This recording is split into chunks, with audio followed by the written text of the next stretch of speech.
ইরানে যুক্তরাষ্ট্রের হামলার পরিকল্পনা অনুমোদন দিয়েছে দেশটির প্রেসিডেন্ট ডোনাল্ড ট্রাম্প। তবে এখনই হামলার চূড়ান্ত নির্দেশ দিচ্ছেন না তিনি। মূলত ইরান শেষ পর্যন্ত তাদের পারমাণবিক কর্মসূচি পরিত্যাগ করে কিনা এটি দেখতে অপেক্ষা করছেন তিনি।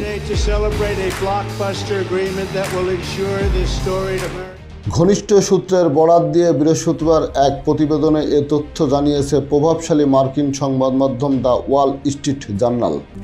RICL TMX, যুগের পর যুগ স্থাপনা থাকে মজবুত।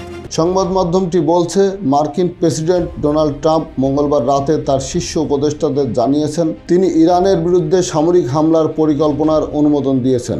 ইরান শেষ পর্যন্ত তাদের পারমাণবিক কর্মসূচি পরিত্যাগ করে কিনা সেটাই দেখতে তিনি অপেক্ষা করছেন। Today there are millions and millions of these illegals who should not be in our country.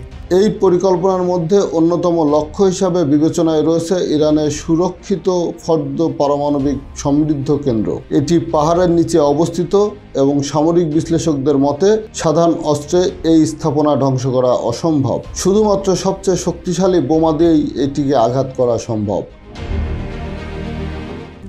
RICL TMX, যুগের পর যুগ স্থাপনা থাকে মজবুত।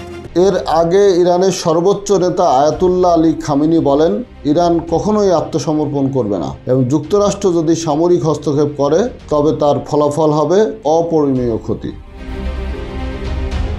ডেস্ক রিপোর্ট, জয় দিন।